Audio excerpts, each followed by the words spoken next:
ਸੁੱਖਾਂ ਕੰਡ ਕੀਤੀ ਵੇਲੇ ਵੰਡ ਕੀਤੀ ਪੰਜਾਂ ਪਾਣੀਆਂ ਦਾ ਪਾਣੀ ਜ਼ਹਿਰ ਹੋਇਆ।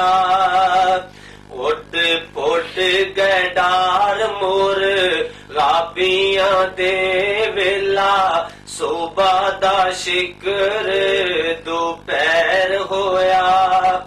ਡਾਰਾਂ ਬੰਨ ਕੇ ਉੱਡਦੇ ਕਬੂਤਰਾਂ ਦਾ ਲੰਮੀ ਕੁੰਜਾਂ ਦੀ ਡਾਰ ਦਾ ਰੱਬ ਰਾਖਾ ਸਿੰਨੀ ਪਿੰਨੀ ਪੰਜਾਬ ਦੀਏ ਧਰਤੀ ਏ ਨੀ ਫੁੱਲਾਂ ਪਰੀ ਬਹਾਰ ਦਾ ਰੱਬ ਰਾਖਾ।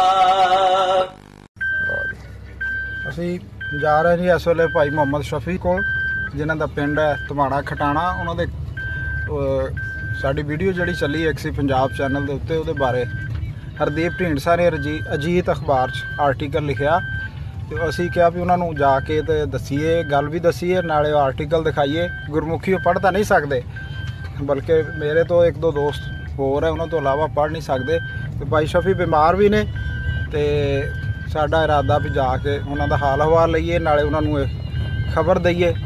ਇਸ ਉਮਰ 'ਚ ਆ ਕੇ ਇੱਦਾਂ ਦੀਆਂ ਖਬਰਾਂ ਹੋ ਤਾਂ ਬੇਮਾ ਨਹੀਂ ਜਾਂਦੀਆਂ, ਪਰ ਸਾਨੂੰ ਤਾਂ ਆਪਣੇ ਤੌਰ 'ਤੇ ਖੁਸ਼ੀ ਹੈ ਨਾ ਜੀ। ਅਤੇ ਉਹਨਾਂ ਨਾਲ ਗੱਲਬਾਤ ਵੀ ਕਰਦੇ ਹਾਂ। ਅਸੀਂ 112 ML 'ਚ ਅੱਜ ਜਾ ਰਹੇ ਹਾਂ ਜੀ। ਹਾਂਜੀ, ਇਹ ਬਾਬਾ ਜੀ ਹਸਨ ਮੁਹੰਮਦ ਸਾਹਿਬ ਲਾਲਪੁਰ ਵਾਲੇ, ਇਹ ਉਹਨਾਂ ਦਾ ਘਰ ਹੈ। ਇਹਨਾਂ ਨਾਲ ਵੀਡੀਓ ਇੱਥੇ ਬਹਿ ਕੇ ਅਸੀਂ ਬਣਾਈ ਸੀ। ਇਹ ਕਣਕ ਵਾਲਾ ਭੜੋਲਾ ਜੀ, ਇਹਦੇ ਨਾਲ ਹੀ ਬੈਠੇ ਸੀ ਉਦੋਂ, ਪਿਛਲੀਆਂ ਸਰਦੀਆਂ ਦੀ ਗੱਲ ਹੈ। ਅਤੇ 112 ML ਦਾ ਇਹ ਤਕਰੀਬਨ ਮੇਨ ਬਾਜ਼ਾਰ ਹੀ ਹੈ, ਮਰਕਜ਼ੀ ਚੌਕ ਹੈ। ਇਹ ਮਸਜਿਦ ਹੈ, ਇਹ ਬਾਬਾ ਜੀ ਨਾਨਕ ਦਾ ਘਰ ਹੈ। ਇਹ ਸਾਲਤਪੁਰ ਵਾਲੇ ਹੈ। ਇਹਨਾਂ ਨਾਲ ਸਾਡੀਆਂ 2-3 ਮਹਿਫਲਾਂ ਹੋਈਆਂ ਜੀ। ਬਹੁਤ ਸੋਹਣੀ ਗੱਲਬਾਤ ਇਹਨਾਂ ਨੇ ਕੀਤੀ, ਜਜ਼ਬਾਤੀ ਵੀ ਹੋ ਜਾਂਦੇ ਆ, ਬਹੁਤ ਮੁਹੱਬਤ ਰੱਖਦੇ ਆਪਣੇ ਪਿੰਡ ਨਾਲ। ਸਾਲ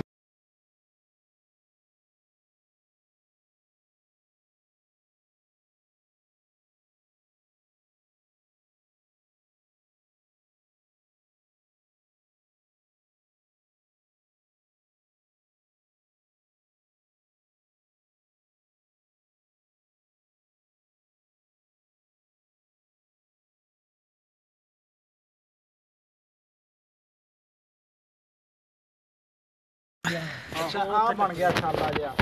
ਇਹ ਸੋਜਸ਼ ਦੀ ਵਜ੍ਹਾ ਨਾਲ ਨਾ ਅਜੇ ਮਾਸ ਤੋਂ ਸੋਜ ਨਹੀਂ ਖਤਮ ਹੋਈ ਹੈ, ਅਜੇ ਅੱਖ ਨਹੀਂ ਖੋਲੀ, ਛਾਲਾ ਨਹੀਂ ਹੈ। ਅੱਛਾ ਅੱਛਾ, ਇਹ ਕੀ ਕਿਹਾ ਡਾਕਟਰ ਨੇ? ਕੀ ਕਹਿੰਦਾ? ਕੋਈ ਵਾਇਰਸ ਹੁੰਦਾ ਹੈ, ਬਸ ਉਹ ਵਾਇਰਸ ਹੈ। ਬਸ ਅੱਧੇ ਸਿਰ ਨੂੰ ਪੂਰੇ ਜਿਸਮ ਨੂੰ ਹੁੰਦਾ, ਯਾਨੀ ਕਿ ਅੱਧੇ ਜਿਸਮ ਨੂੰ। ਇਹ ਅੱਖ ਦੇ ਨਾ ਜੀ ਅੰਦਰ ਵੀ ਅਫੈਕਟ ਕਰਦਾ। ਹਾਂ, ਅੱਲਾ ਖੈਰ ਕਰੇਗਾ। ਕੋਈ ਉਹ ਮਸਲਾ ਨਹੀਂ ਹੈਗਾ, ਨਿਕਲਣਾ ਇੱਕ ਵਾਰੀ। ਦੱਸਿਆ ਨਹੀਂ ਵੀ ਅੱਖਾਂ ਵਾਲੇ ਡਾਕਟਰ ਨੂੰ ਦਿਖਾਈਏ? ਨਹੀਂ ਆਂਦਾ ਕੋਈ ਅੱਖ ਟੈਨਸ਼ਨ ਨਾਲ ਨਹੀਂ, ਵੈਸੇ ਹੁਣ ਤਕਰੀਬਨ ਖਤਮ ਹੋ ਗਿਆ ਕੰਮ। ਅੱਖ ਨਾਲ ਇਹਦਾ ਐਡਾ ਤਾਲੁਕ ਨਹੀਂ ਹੈਗਾ। ਉਹ ਕਹਿੰਦਾ ਵੀ ਕਰਨਾ ਹੈ ਅੱਖ ਨੂੰ ਨਾ, ਇਹਨੇ ਅਸਰ ਅੰਦਾਜ਼ ਕਰਨਾ ਹੈ। ਮੇਰੀ ਵਾਲਦਾ ਦੇ ਸਗਾ ਨਿਕਲਿਆ ਤੇ ਉਹ ਫਿਰ ਨਾ ਅੱਖ ਦਾ ਉਸ ਤਰ੍ਹਾਂ ਦੀ ਨਜ਼ਰ ਉਹਦੇ ਦੀ ਨਹੀਂ, ਮਤਲਬ ਫਰਕ ਪਿਆ ਥੋੜਾ ਜਿਹਾ। ਬਾਕੀ ਕੋਈ ਨਹੀਂ, ਬਾਕੀ ਠੀਕ ਆ, ਬਿਲਕੁਲ ਠੀਕ ਹੋ ਗਿਆ। ਲੇਕਿਨ ਇਹ ਜ਼ਰਾ ਨਾ ਸਾੜ ਸੂੜ ਚੋਬੇ ਦੀ ਦੇਰ ਤੱਕ ਰੱਖੋ। ਇਹ ਦਿਖਾਓ ਜੀ ਆਰਟੀਕਲ, ਹੁਣ ਦਿਖਾਈਏ ਭਾਈ ਨੂੰ ਵੀ ਦਿਖਾਈਏ ਨਾ। ਦਿਖਾ ਗਿਆ ਸੀ। ਅੱਛਾ, ਇਹ ਅਖਬਾਰ ਜਿਹੜੇ ਤੁਹਾਡੀ ਛਪੀ ਆ ਜੀ, ਤੁਹਾਡੀ ਮਸਜਿਦ ਵੀ ਆ। ਆ ਤੁਹਾਡੀ ਫੋਟੋ ਹੈ, ਨਾਲ ਮੈਂ ਬੈਠਾ, ਜਿਹੜੀ ਆਪਾਂ ਵੀਡੀਓ ਬਣਾਈ ਸੀ ਨਾ, ਉਦੋਂ ਗੱਲਾਂ ਬਾਤਾਂ ਕੀਤੀਆਂ ਸੀ। ਹਾਂ ਹਾਂ ਹਾਂ, ਇਹ ਫਿਰ ਨਾ ਜੀ ਇਹ ਲਿਖਿਆ ਹੋਇਆ ਹੈ, ਇਹ ਜਿਹੜਾ ਆਰਟੀਕਲ ਲਿਖਿਆ ਨਾ ਜੀ, ਹਰਦੀਪ ਸਿੰਘ ਢੀਂਡਸਾ ਦੋਸਤ ਹੈ ਸਾਡਾ, ਨੌਜਵਾਨ ਹੈ। ਉਹਨੇ ਅਜੀਤ ਅਖਬਾਰ ਹੈ ਜਲੰਧਰ ਤੋਂ ਛਪਦੀ, ਉਹਦੇ 'ਚ ਲਿਖਿਆ ਹੈ। ਉਹ ਲਿਖਦਾ, ਕਹਿੰਦਾ 47 ਦੀ ਵੰਡ ਮੌਕੇ ਖਟਾਣਾ ਤੋਂ ਉਜੜੇ ਮੁਸਲਮਾਨ ਪਾਕ ਪੰਜਾਬ ਦੇ ਉਦੋਵਾਲ, ਹੱਲੋਕੀ ਤੇ ਹੋਰ ਚੱਕਾਂ 'ਚ ਹੋਏ ਆਬਾਦ। ਅੱਛਾ, ਉਦੋਵਾਲ ਦਾ ਵੀ ਜ਼ਿਕਰ ਸੀਗਾ? ਉਦੋਵਾਲ ਹੈਗਾ ਸੀ ਨਾ, ਤਾਂ ਫਿਰ ਉਹ ਸੁਣਿਆ ਨਾ। ਉਦੋਵਾਲ ਇੱਥੇ ਪਾਕਿਸਤਾਨ ਸੀ, ਪਾਕਿਸਤਾਨ 'ਚ। ਹੱਲੋਕੀ ਵੀ ਲਾਹੌਰ, ਹਾਂ ਲਾਹੌਰ ਹੈ ਨਾ। ਉਹ ਭਾਈ ਨੇ ਹੱਲੋਕੀ ਲਾਹੌਰ 'ਚ ਹੈ, ਹਾਂ, ਉਦੋਵਾਲ ਹੈਗਾ ਇੱਥੇ।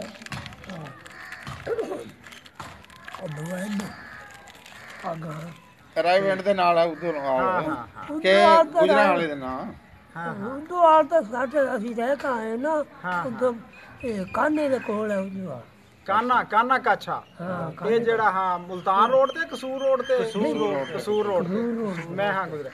ਅੱਛਾ ਮਸਜਿਦ ਦੇ ਥੱਲੇ ਲਿਖਿਆ ਹੈ ਜੀ ਉਹਨਾਂ ਨੇ ਕਿ ਪਿੰਡ ਖਟਾਣਾ ਧਮਾਣਾ ਦੀ ਉਹ ਮਸਜਿਦ ਜਿੱਥੇ ਕਤਲੋ ਗਾਰਤ ਹੋਈ ਸੀ ਅਤੇ ਖਟਾਣਾ ਪਿੰਡ ਦਾ ਖਟਾਣੀ ਹੋਈ ਸੀ ਕਦੋਂ ਲਗਾ ਹਾਂਜੀ ਹਾਂਜੀ ਤੁਸੀਂ ਦੱਸਿਆ ਸੀ ਨਾ ਉਹਦੇ ਵਿੱਚ ਖਟਾਣਾ ਪਿੰਡ ਦਾ ਇਹ ਜੰਮਪਲ ਮੁਹੰਮਦ ਸ਼ਫੀ ਵੰਡ ਦੇ ਦਰਦਾਂ ਨੂੰ ਪ੍ਰੋਫੈਸਰ ਤਾਰਕ ਗੁੱਜਰ ਨਾਲ ਸਾਂਝਾ ਕਰਦਾ ਹੋਇਆ ਇਹ ਫਿਰ ਤੁਹਾਡੀ ਮੇਰੀ ਤਸਵੀਰ ਹੈ ਨਾ ਉਹ ਦੱਸਿਆ ਵੀ ਇਸ ਵੇਲੇ ਉਹ ਗੱਲਾਂ ਕਰਦੇ ਪਏ ਤੇ ਇਹ ਥੱਲੇ ਵੀ ਜਿਹੜਾ ਲਿਖਿਆ ਮੈਂ ਪੜ੍ਹ ਤਾਂ ਸਕਦਾ ਜਿਹੜਾ ਅਟਕ ਅਟਕ ਕੇ ਪੜ੍ਹ ਹੋਣਾ ਮੇਰੇ ਕੋਲ ਸਮਝ ਕੇ ਹਾਂ ਕਿਉਂਕਿ ਦੇਰ ਹੋ ਗਈ ਮੇਰੀ ਵੀ ਪਹਿਲੀ ਨਜ਼ਮ ਨਾ ਜੀ 1993 ਚ ਇਸੇ ਅਖਬਾਰ ਚ ਛਪੀ ਸੀ ਬੁੱਲੇ ਸ਼ਾਹ ਕਾਨਫਰੰਸ ਹੋਈ ਕਸੂਰ ਤੇ ਮੈਂ ਉੱਥੇ ਨਜ਼ਮ ਪੜ੍ਹੀ ਸੌਦਾ ਉਹਦਾ ਉਨਵਾਨ ਹੈ ਕਿ ਆਓ ਅੱਜ ਇੱਕ ਸੌਦਾ ਕਰੀਏ ਤੁਸੀਂ ਆਪਣੇ ਗਜ਼ਨਵੀ ਲੈ ਲਓ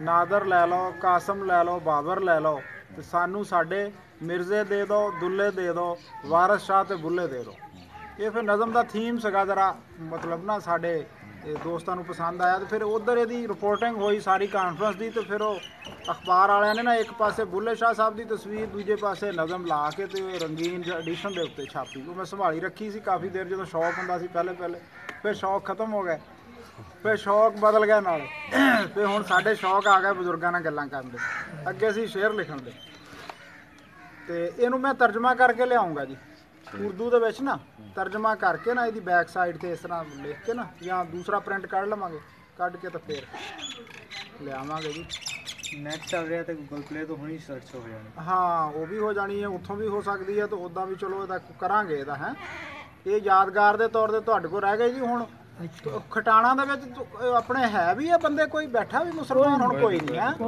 ਧਮਾਣਾ ਚ ਖਟਾਣਾ ਕੋਈ ਧਮਾਣਾ ਇਹਨਾਂ ਦਾ ਪਿੰਡ ਸੀ ਖਟਾਣੇ ਦਾ ਮੇਰਾ ਪਿੰਡ ਦਾ ਹਾਂ ਖਟਾਣੇ ਉੱਤੇ ਕਦੋਂ ਕਰ ਦੋਈ ਮੇਰਾ ਬਾਪ ਵੀ ਉੱਤੇ ਸ਼ਹੀਦ ਹੋਇਆ ਅੱਛਾ ਖਟਾਣੇ ਦੇ ਵਿੱਚ ਇਕੱਠੇ ਹੋਏ ਸੀ ਮਸਜਿਦ ਦੇ ਹਾਂ ਵਿੱਚ ਮਸਜਿਦ ਖਟਾਣੇ 'ਚ ਵੀ ਮਸਜਿਦ ਉਹ ਸ਼ਹੀਦ ਹੋ ਚੁੱਕੀ ਵੀ ਹੈ ਅੱਛਾ ਉੱਥੇ ਇਕੱਠੇ ਹੋਏ ਸੀ ਸਾਰੇ ਹਾਂ ਇਹੀ ਮਸਜਿਦ ਹੈ ਨਾ ਤੁਸੀਂ ਨਹੀਂ ਇਹ ਧਮਾਣਿਆਂ ਦੀ ਮਸਜਿਦ ਉਹ ਖਟਾਣਿਆਂ ਦੀ ਮਸਜਿਦ ਹੋਰ ਅੱਛਾ ਇਹ ਧਮਾਣੇ ਵਾਲੀ ਮਸਜਿਦ ਹਾਂ ਠੀਕ ਹੈ ਇਹ ਜਿੱਥੇ ਰਹਿਸ਼ੀ ਸੀ ਨਾ ਉੱਥੇ ਦੀ ਮਸਜਿਦ ਹੈ ਜਿੱਥੇ ਜਾ ਕੇ ਸਾਰੇ ਇੱਧਰ ਉੱਧਰ ਪਿੰਡਾਂ ਦੇ ਇੱਕ ਜਗ੍ਹਾ ਮਖਸੂਸ ਸੀ ਨਾ ਇਕੱਠੇ ਹੁੰਦੇ ਹਾਂ ਉਹ ਸੀਗੀ ਖਟਾਣੇ ਅੱਛਾ ਖਟਾਣਿਆਂ ਦੀ ਮਸਜਿਦ ਠੀਕ ਹੈ ਮਸਜਿਦ ਸੀ ਚੰਗੀ ਵੱਡੀ ਸੀ ਉਹ ਸ਼ਹੀਦ ਹੋ ਗਏ ਸ਼ਹੀਦ ਹੋ ਗਏ ਇਹ ਦੇਖ ਕਾ ਹੈ ਖਟਾਣੇ ਵਾਲੀ ਮਸਜਿਦ ਤੇ ਹੀ ਤੁਹੀ ਵੀ ਮੈਂ ਕਿਹਾ ਕੋਈ ਟਹਿ ਗਈ ਹੈ ਗਈ ਸਾਰੇ ਸ਼ਹੀਦ ਹੋ ਮੈਂ ਨਾ ਜੀ ਪਿਛਲੇ ਦਿਨਾਂ 'ਚ ਮੈਂ ਤਾਂ ਅਬਦੁੱਲਾ ਸਾਹਿਬ ਗਏ ਆ ਇੱਥੇ ਕਰੋੜ ਤੋਂ ਸ਼ੀਆਂ ਵਾਲੇ ਦੇ ਰਸਤੇ ਦੇ ਵਿੱਚ ਆਉਂਦੀ ਹੈ ਇੱਕ ਸ਼ੇਖਾਂ ਵਾਲੀ ਬਸਤੀ ਉਹ ਮੈਂ ਅੱਗੇ ਵੀ 28 ਸਾਲ ਪਹਿਲੇ ਵੀ ਉੱਥੇ ਗਿਆ ਸੀ ਉਦੋਂ ਮੈਂ ਤਾਰੀਫ ਲਈਆ ਤੇ ਰਿਸਰਚ ਕਰਦਾ ਸੀ ਉੱਥੇ ਸੀਗੇ ਜੀ ਸਿੱਖ ਇੱਥੋਂ ਦੇ ਰਹਿਣ ਵਾਲੇ ਲਬਾਣੇ ਉਹਨਾਂ ਨੂੰ ਕਹਿੰਦੇ ਸੀ ਲਬਾਣੇ ਸਿੱਖ ਬੜੇ ਮਾਰੂਫ ਕਮਿਊਨਿਟੀ ਹੈ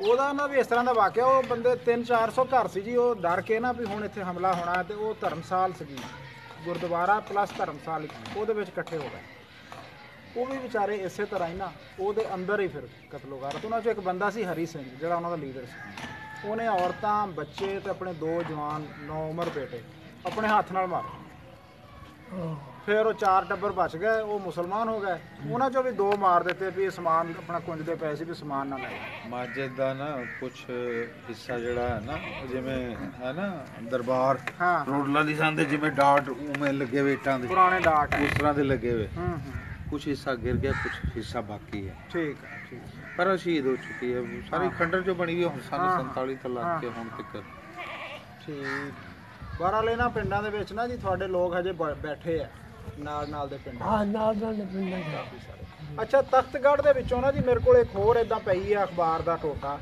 ਤਖਤਗੜ੍ਹ ਦਾ ਜਿਹੜਾ ਹੈ ਨਾ ਯੂਨੀਅਨ ਕੌਂਸਲ ਦਾ ਹਲਕਾ ਉੱਥੇ ਉਹ ਹੁੰਦੀ ਆ ਪੰਚਾਇਤ ਗ੍ਰਾਮ ਇਸ ਤਰ੍ਹਾਂ ਕੋ ਕਹਿੰਦੇ ਆ ਉੱਥੇ ਇੱਕ ਰਵੀਨਾ ਬੇਗਮ ਨਾਂ ਦੀ ਜਨਾਨੀ ਜਿਹੜੀ ਕੌਂਸਲਰ ਮੁੰਤਖਬ ਹੋਈ ਕਾਂਗਰਸ ਦੀ ਤਰਫੋਂ ਖਬਰ ਲੱਗੀ ਸੀ ਉਹਨੇ ਬੀਜੇਪੀ ਦੀ ਉਮੀਦਵਾਰ ਨੂੰ ਹਰਾਇਆ ਔਰ ਜਿਹੜੀ ਬੀਜੇਪੀ ਦੀ ਉਮੀਦਵਾਰ ਸੀਗੀ ਉਹ ਉੱਥੋਂ ਦੇ ਐਮਐਲਏ ਜਿਹੜਾ ਜਿੱਦਾਂ ਸਾਡੇ ਐਮਐਲਏ ਹੁੰਦਾ ਉਹਦੀ ਭੈਣ ਸੀ ਉਹਨੂੰ ਹਰਾਇਆ ਤੇ ਜਿਹੜਾ ਇੱਕ ਆਜ਼ਾਦ ਉਮੀਦਵਾਰ ਸੀ ਉਹਨੂੰ ਹਰਾਇਆ ਦੋਨਾਂ ਨੂੰ ਹਰਾ ਕੇ ਜਿੱਤੀ ਉਹ ਲਾਜ਼ਮੀ ਤੌਰ ਦੇ ਉੱਤੇ ਮੁਸਲਮਾਨ ਖਾਨਦਾਨ ਜਿਹੜੇ ਉੱਥੇ ਰਹਿ ਗਏ ਹੋ ਸਕਦਾ ਤੁਹਾਡੀ ਬਰਾਦਰੀ ਦਾ ਕੋ ਤਖਤਗੜ੍ਹ ਜਿਹੜੀ ਉਹ ਪੰਚਾਇਤ ਹੈ ਉਹਦੀ ਮੈਂਬਰ ਬਣੀ ਸਾਡੀ ਬਰਾਦਰੀ ਦਾ ਕੋਈ ਨਹੀਂ ਹੈ ਤਖਤਗੜ੍ਹ 'ਚ ਹੈ ਨਹੀਂ ਕਿ ਘਰ ਕੋਈ ਰਹਿ ਗਿਆ ਨਹੀਂ ਹੋ ਸਕਦਾ ਕੋਈ ਮੁਸਲਮਾਨਾਂ ਦਾ ਘਰ ਹੋਵੇ ਕੋਈ ਇੱਕੋ ਹੀ ਘਰ ਆ ਜੀ ਉੱਥੇ ਇੱਕੋ ਹੀ ਘਰ ਉਹਨਾਂ ਦਾ ਹੋਏਗਾ। 4 ਜੀ ਉਸ ਘਰ ਦੇ, ਇੱਕੋ ਘਰ ਦੀ ਰਵੀਨਾ ਬੇਗਮ ਦੀ। ਤਖਤਗੜ੍ਹ ਦਾ ਤੁਹਾਡਾ ਕਿਹੜੇ ਤਖਤਗੜ੍ਹ ਸੀ? ਤਖਤਗੜ੍ਹ ਦੇ ਤਾਂ ਸ਼ਹਿਰੀ ਕੱਢਦੇ ਇਹੀ ਤੇ ਬਾਕੀ ਕੋਈ ਹੋਰ ਆ ਕੇ ਬਾਅਦ ਚ ਆਬਾਦ ਹੋ ਗਿਆ ਹੋਇਆ। ਸ਼ਹਿਰੀ ਜਿਹਨਾਂ ਨੂੰ ਕਹਿੰਦੇ ਤਖਤਗੜ੍ਹ। ਇਸ ਪਿੰਡ ਸ਼ਬੀਰ ਹੋਣੀ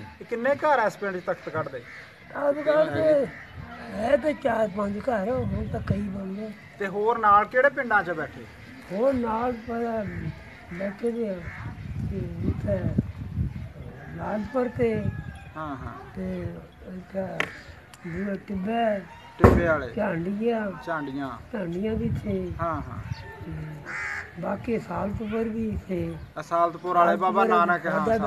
ਹਾਂ ਨਾਨਕ ਬੜਬਈ ਨਾਨਕ ਸਾਲਤਪੁਰ ਦਾ ਹੀ ਹੈ। ਹਾਂ ਬੜਵੇ ਵਾਲੇ ਵੀ ਹੈ। ਬੜਬਈ ਵਾਲੇ ਤਖਤਗੜ੍ਹ ਚ ਹੋਏਗਾ। ਅੱਜ ਉੱਥੇ ਦਾ ਪੱਟੋਂ ਵੀ ਹੈ। ਆ ਦੁਰਗਾ ਬਾਹਮਣ ਜਿਹੜਾ ਉਹ ਤਖਤਗੜ੍ਹ ਦਾ ਸੀ। ਤਖਤਗੜ੍ਹ ਦਾ ਦੁਰਗਾ ਬਾਹਮਣ ਹਾਂ ਤਖਤਗੜ੍ਹ। ਜਿਹਨੇ ਉਹ ਬਚਾਣ 'ਚ ਕਿਰਦਾਰ ਅਦਾ ਕੀਤਾ। ਅੱਛਾ ਕਿਰਦਾਰ ਸੀ ਦੁਰਗਾ ਬਾਹਮਣ ਦਾ। ਦੁਰਗਾ ਬਾਹਮਣ ਹੀ ਸੀ। ਕੀ ਬਾਤ। ਇਦਾਂ ਦੇ ਬੰਦੇ ਇਨਸਾਨੀਅਤ ਦਾ ਸਰਮਾਇਆ ਜੀ। ਜਿੱਥੇ ਕਿਤੇ ਵੀ ਹੋਣ ਦੁਨੀਆ 'ਚ ਇਨਸਾਨਾਂ ਲਈ ਭਲਾ ਸੋਚਿਆ। ਉਹਦੇ ਨਾਂ ਦਾ ਉੱਥੇ ਪਿੰਡ 'ਚ ਤਲਾਬ ਬਣਿਆ ਵਾ। ਹਾਂ ਜੀ।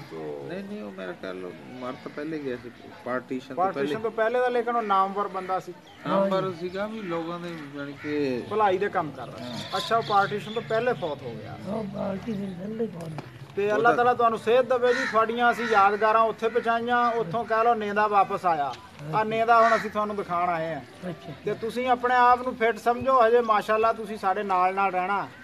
ਹਾਂ ਇਹ ਬਿਮਾਰੀ ਵਾਇਰਸ ਵਾਲੀ ਜਿਹੜੀ ਨਾ, ਇਹ ਕੋਈ ਐਡਾ ਮਸਲਾ ਨਹੀਂ। ਤਕਲੀਫ ਜ਼ਰੂਰ ਹੈ। ਕੁਛ ਅਰਸੇ ਬਾਅਦ ਇਨਸ਼ਾਅੱਲਾ ਇਹਨੇ ਸਾਫ਼ ਹੋ ਜਾਣਾ। ਹਾਂ ਮੈਂ ਤਾਂ ਅੱਗੇ ਕਹਿੰਦਾ ਸੀ, ਮੈਂ ਕਿਹਾ ਮੁੰਡਿਆਂ ਤਰ੍ਹਾਂ ਦੀ ਭਾਈ ਦੀ ਦਾਖ ਹੈ। ਜਦੋਂ ਸਾਡੇ ਕੋਲ ਆਇਆ ਜਿੱਦਾਂ ਜਵਾਨ ਸਿੱਧੇ ਹੋ ਕੇ ਆਏ, ਇਦਾਂ ਆਇਆ ਮਾੜਾ ਜਿਹਾ ਵੀ ਝੁਕਿਆ ਨਹੀਂ ਸੀ। ਅੱਲਾ ਦਾ ਸ਼ੁਕਰ ਹੈ। ਇਹ ਦੱਸਦੇ ਵੀ ਕਹਿੰਦੇ ਇਹਨੂੰ ਦਿਨ ਲੱਗਣੇ ਕਈ। ਆਹੋ ਟਾਈਮ ਤਾਂ ਲੱਗਣਾ ਤੇ ਲੇਕਿਨ ਆ ਵੀ ਥੋੜਾ ਸਰਦੀ ਤੋਂ ਵੀ ਬਚੋ। ਸਰਦੀ ਜਿਹੜੀ ਨਾ ਇਹ ਜਿਹੜਾ ਕਹਿੰਦੇ ਨਾ ਦੁਰਗਾ ਬਾਹਮਣ ਸੀ ਨਾ, ਇਹ ਤਾਂ ਕਹਿੰਦੇ ਗਰੀਬਾਂ ਦਾ ਬੜਾ ਦਰਦ ਸੀਗਾ। ਅੱਛਾ ਕੋਈ ਵੀ ਹੈ, ਕਿਸੇ ਕੌਮ ਦਾ ਵੀ ਹੈ, ਹਿੰਦੂ ਹੈ, ਸਿੱਖ ਹੈ ਜਾਂ ਕੋਈ ਵੀ ਗਰੀਬ ਹੈ ਨਾ, ਉਹਦੀ ਬੱਚੀ ਜਵਾਨ ਹੈ, ਉਹਦੀ ਸ਼ਾਦੀ ਹੈ ਨਹੀਂ ਕੋਈ ਸ਼ੈ। ਹਾਂ ਤੇ ਉਹ ਹਾਂ ਵੀ ਦੱਸ ਤੈਨੂੰ ਕਿਹੜੀ ਚੀਜ਼ ਚਾਹੀਦੀ, ਹਰ ਚੀਜ਼ ਪਹੁੰਚ। ਅੱਛਾ ਭਾਈ ਜੀ ਸਾਡੇ ਇੱਥੇ ਤਸੱਵਰ ਇਹ ਪਾਇਆ ਜਾਂਦਾ ਵੀ ਜਿਹੜੇ ਬ੍ਰਾਹਮਣ ਹੈ ਨਾ, ਬ੍ਰਾਹਮਣ ਹੈ ਵੀ ਇਹ ਕੋਈ ਬੜੇ ਹੀ ਖਰਾਬ ਲੋਕ ਸੀਗੇ, ਲਾਲਚੀ ਲੋਕ ਸੀਗੇ, ਲੋਕਾਂ ਨੂੰ ਲੁੱਟਣ ਖਸੁੱਟਣ ਵਾਲੇ ਸੀਗੇ। ਸਾਡੇ ਤਸੱਵਰ ਪਾ ਦਿੱਤਾ ਗਿਆ ਹੈ। ਇਦਾਂ ਹੀ ਸਾਡੇ ਲੋਕਾਂ ਦੇ ਬਾਰੇ ਜਿਹੜੇ ਅੱਛੇ ਲੋਕ ਹੈ ਉਹਨਾਂ ਦੇ ਬਾਰੇ 'ਚ ਉੱਥੇ ਵੀ ਤਸੱਵਰ ਮਨਫੀ ਪਾ ਦਿੱਤਾ ਗਿਆ। ਇਹ ਜਿਹੜੀਆਂ ਮਨਫੀ ਪ੍ਰੋਪਗੈਂਡੇ ਆ ਨਾ, ਦੇਖੋ ਇਨਸਾਨ ਹੈ, ਇਨਸਾਨ ਚੰਗਾ ਵੀ ਹੋ ਸਕਦਾ ਤੇ ਉਹਨਾਂ ਦੇ ਵਿੱਚੋਂ ਹੀ ਮਾੜਾ ਵੀ ਹੋ ਸਕਦਾ। ਕਿਉਂ ਜੀ? ਹਾਂਜੀ। ਜਿੱਦਾਂ ਕਹਿੰਦੇ ਹੁੰਦੇ ਪੇਟ 'ਚ ਕਦੂਦਾਂ ਜੰਮ ਪੈਂਦੀਆਂ। ਹਾਂਜੀ। ਤੇ ਇਨਸਾਨ ਨੂੰ ਦੇਖਣਾ ਚਾਹੀਦਾ ਵੀ ਆਪ ਕੀ ਹੈ ਜ਼ਾਤੀ ਤੌਰ ਤੇ, ਨਾ ਕੌਮ, ਨਾ ਜ਼ਾਤ, ਨਾ ਉਹਦੇ ਮਜ਼ਹਬ, ਨਾ ਉਹਦਾ ਫਿਰਕਾ, ਬਤੌਰ ਇਨਸਾਨ ਕੈਸਾ। ਤੇ ਇਦਾਂ ਦੇ ਲੋਕ ਜਿੱਥੇ ਵੀ ਆ ਉਹ ਸਰਮਾਇਆ। ਇਹ ਸਾਡੇ ਸੂਫੀਆ ਦਾ ਵੀ ਇਹੀ ਕੰਮ ਸੀ। ਉਹਨਾਂ ਦੇ ਸਾਧੂ ਸੰਤ ਜਾਂ ਗੁਰੂ ਸਾਹਿਬਾਨ ਜਿਹੜੇ, ਉਹਨਾਂ ਦਾ ਵੀ ਕਿਰਦਾਰ ਇਸ ਮਾਮਲੇ 'ਚ। ਕਹਿੰਦੇ ਉਹ ਕਿਸੇ ਦੇ ਘਰ ਗਿਆ, ਕੋਈ ਸੇਠ ਸੀ ਚੰਗਾ। ਹਾਂ ਉਹ ਕਹਿੰਦਾ ਸਮਾਨ ਦੇ, ਉਹਨੇ ਕਹਿੰਦੀ ਹੈ ਨਹੀਂ ਗਾ, ਨਹੀਂ ਦੇਦਾ। ਉਹਨੂੰ ਪਕੜਿਆ, ਪਕੜ ਕੇ ਦਰਵਾਜ਼ੇ ਦੇ ਨਾਲ ਲਾ ਕੇ ਕੰਨ 'ਚ ਕਿੱਲ ਠੋਕਤਾ ਦਰਵਾਜ਼ੇ ਨਾਲ। ਅੱਛਾ ਹਰ ਚੀਜ਼ ਦੇਖਿਆ। ਹਾਂ ਇਦਾਂ ਦਾ ਸੀ।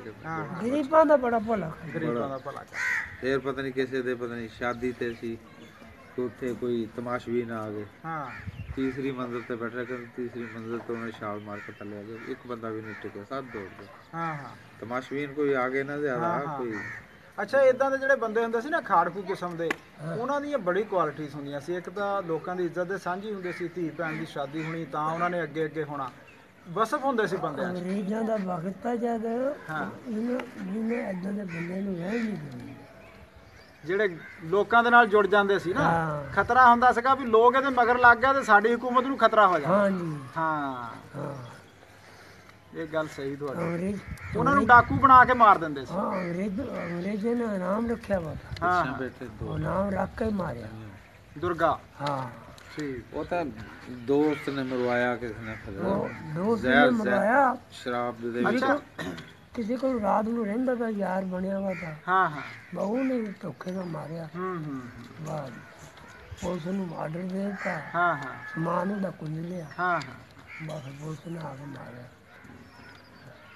ਅੱਛਾ ਬਾਈ, ਤੁਸੀਂ ਜਦੋਂ ਆ ਰਹੇ ਸੀਗੇ, ਤੁਸੀਂ ਮੈਨੂੰ ਦੱਸਿਆ ਸੀ, ਮੈਨੂੰ ਯਾਦ ਹੈ ਹਜੇ ਤੱਕ, ਇੱਕ ਟੈਕਨੀਕ ਤੁਹਾਨੂੰ ਕਿਸੇ ਬੰਦੇ ਨੇ ਦੱਸੀ ਵੀ ਕਾਫਲਾ ਜਾ ਰਿਹਾ ਹੈ, ਨਾ ਇਹਦੇ ਅਗਲੇ ਪਾਸੇ ਹੋਣਾ ਨਾ ਇਹਦੇ ਪਿਛਲੇ ਪਾਸੇ ਹੋਣਾ। ਉਹ ਦੁਗਰੀ ਦਾ ਮੌਲ। ਦੁਗੜੀ ਦਾ? ਹਾਂ ਦੁਗਰੀ ਉਹ ਡਰਾਉਂ ਬਾਤ ਸੀ। ਅੱਛਾ ਉਹਨੇ ਕਿਹਾ ਵੀ ਤੁਸੀਂ ਗੱਭੇ ਰਹਿਣਾ ਕੰਮ। ਹਾਂ ਅੱਛਾ ਕਈ ਬੰਦੇ ਦਾਨੇ ਹੁੰਦੇ ਕੋਈ ਚੀਜ਼ਾਂ ਨੂੰ ਮਤਲਬ ਸੈਂਸਿਬਿਲਿਟੀ ਦੇਖੋ ਉਹਦੀ। ਉਹਨੇ ਕਿਹਾ ਵੀ ਦੋਨੋਂ ਪਾਸਿਓਂ ਚਲੋ ਹੋ ਹੀ ਜਾਂਦਾ ਛੋਟਾ ਸਾਡਾ ਮੋਟਾ। ਗਾਫਲਾ ਕਮ ਸੇ ਕਮ ਜੀ ਇੱਥੋਂ ਲੰਮਾ ਹੋਣਾ 30 ਸ਼ਬਦ ਤੱਕ। ਹਾਂ ਹਾਂ 30-70 ਮਚਾ 3-4 ਕਿਲੋਮੀਟਰ ਹੈ ਸੀ। ਹਾਂ ਉਹ ਕਹਿੰਦਾ ਵੀ ਵਕੀਰੀਏ ਨੂੰ ਕਹਿੰਦਾ ਵੀ ਗੱਲ ਇਹ ਵਕੀਰੀਆ ਬਈ ਇਹ ਗਾਫਲੇ ਦਾ ਗੱਭਾ ਰਹਿਣਾ ਹਾਂ ਅੱਗੇ ਪਿੱਛੇ ਨਹੀਂ ਹੋਣਾ। ਨਾ ਪਿਛਲੇ ਪਾਸੇ ਹੋਣਾ ਨਾ ਨਾ ਬਿਲਕੁਲ ਗਾਂ ਹੋਣਾ। ਹਾਂ ਤੇ ਇਦਾਂ ਹੀ ਹੋਈ। ਅਸੀਂ ਗਾਫਲੇ ਦੇ ਵਿਚਾਲੇ ਰਹੇ। ਤੇ ਦੂਜੀ ਗੱਲ ਇਹ ਹੈ ਬਈ ਕਦੀ ਹਿੰਦੂ ਮੋਹਰੇ ਦੇ ਪੈਣ ਹੋਰੇ ਦੇ ਕੁੱਟ ਮਾਰ ਦੇਣ, ਹਾਂ ਹਾਂ ਕੋਈ ਪਿੱਛੋਂ ਪੈਣ ਪਿੱਛੋਂ ਕੁੱਟ ਮਾਰ ਦੇਣ। ਏਦਾਂ ਜਲੀਲ ਹੁੰਦੇ ਕਰਾਲੀ ਕੰਪ ਚ ਪਹੁੰਚ ਕਰਾਲੀ ਪਹੁੰਚ ਗਏ। ਤੇ ਝੜੀ ਲੱਗੀ ਵੀ ਹੁੰਦੇ। ਇਹਨਾਂ ਨੇ ਹੁਣ ਜਿਹੜਾ ਮਜ਼ਮੂਨ ਲਿਖਿਆ ਨਾ ਜੀ ਅਖਬਾਰ 'ਚ, ਦੇਖ ਲਓ ਵੀ ਉਧਰ ਉਹਨਾਂ ਨੇ ਬਹਿ ਕੇ ਕਿਹੜੇ ਜਜ਼ਬਾਤ ਦੱਸੇ ਵੀ ਇਹ ਜਿਹੜਾ ਜ਼ਰਾਤੀ ਹੋਈ ਕਤਲੋਗਾਰਤ ਹੋਈ ਹੈ, ਇੱਕ ਕਿਸਮ ਦਾ ਉਹਨੂੰ ਭੰਡਿਆ ਉਹਨਾਂ ਨੇ, ਬੁਰਾ ਕਿਹਾ। ਤੇ ਕਿਹਾ ਵੀ ਉਹਨਾਂ ਨੇ ਆਪ ਇਸ ਨੌਜਵਾਨ ਸਿੱਖ ਹੈ ਜਾਂ ਹਿੰਦੂ ਹੋਵੇ ਕੋਈ ਵੀ, ਅਗਰ ਉਹ ਕਹਿੰਦਾ ਕਿ ਮੁਸਲਮਾਨਾਂ ਨਾਲ ਇੱਥੇ ਜ਼ੁਲਮ ਕੀਤਾ ਤੁਸੀਂ ਤੇ ਉਹਨੂੰ ਅੱਗੇ ਸਾਹਮਣੇ ਲੈ ਕੇ ਆਉਂਦਾ, ਮੇਰਾ ਖਿਆਲ ਹੈ ਇਹ ਉਹਦੇ ਸ਼ਾਬਾਸ਼ ਹੈ। ਸ਼ਾਬਾਸ਼ ਹੈ ਨਾ ਕਿ ਉਹ ਆਪਣੇ ਲੋਕਾਂ ਨੂੰ ਦੱਸਦਾ ਪਿਆ ਵੀ ਤੁਸੀਂ ਅੱਜ ਜੋ ਕੁਝ ਕੀਤਾ ਗਲਤ ਕੀਤਾ। ਇਦਾਂ ਦੇ ਲੋਕ ਹੋਣੇ ਚਾਹੀਦੇ ਦੋਹਾਂ ਪਾਸੇ। ਇੱਧਰ ਵੀ ਹੋਣੇ ਚਾਹੀਦੇ ਜਿਹੜੇ ਗੱਲ ਕਰਨ ਵੀ ਨਹੀਂ ਬਈ ਆਹ ਗੱਲ ਠੀਕ ਨਹੀਂ ਹੈ, ਗੱਲ ਕਰੋ ਤੋਲਵੀਂ ਅਸੂਲ ਵਾਲੀ ਗੱਲ, ਜੋ ਹੈਗਾ ਉਹਨੂੰ ਮੰਨਣਾ ਚਾਹੀਦਾ। ਬਾਕੀ ਦੋਹਾਂ ਮੁਲਕਾਂ ਦੇ ਵਿੱਚ ਆਪਸ ਦੋਸਤੀ ਹੋਣੀ ਚਾਹੀਦੀ ਹੈ, ਤਾਲੁਕ ਅੱਛੇ ਹੋਣੇ ਚਾਹੀਦੇ ਆ। ਆ ਜਿਹੜੇ ਬਾਰਡਰ ਆ ਇਹ ਰਹਿਣੇ ਚਾਹੀਦੇ, ਆਪਣਾ ਆਪਣਾ ਮੁਲਕ ਹੈ, ਸਾਡਾ ਆਪਣਾ ਉਹਨਾਂ ਦਾ ਆਪਣਾ। ਲੇਕਿਨ ਅਗਰ ਦੁਸ਼ਮਣੀਆਂ ਘੱਟ ਹੋਣੀਆਂ ਚਾਹੀਦੀਆਂ, ਦੁਸ਼ਮਣੀਆਂ ਨੂੰ ਘਟਾਉਣਾ ਚਾਹੀਦਾ, ਤਾਲੁਕ ਵਧਾਉਣੇ ਚਾਹੀਦੇ, ਤਾਂ ਕਿ ਹੁਣ ਮਤਲਬ ਜਿਹੜੇ ਫੈਸਲੇ ਸਾਡੇ ਬਜ਼ੁਰਗਾਂ ਨੇ ਕੀਤੇ ਆ ਉਹਨਾਂ ਨੂੰ ਵੀ ਪਾਣੀ ਮਿਲਦਾ ਰਹੇ ਤੇ ਇਨਸਾਨ ਦਾ ਭਲਾ ਵੀ ਹੁੰਦਾ ਰਹੇ। ਲਓ ਜੀ ਅਸੀਂ ਇਹੀ ਪੈਗਾਮ ਲੈ ਕੇ ਤੁਹਾਡੇ ਕੋਲ ਆਏ ਸੀ।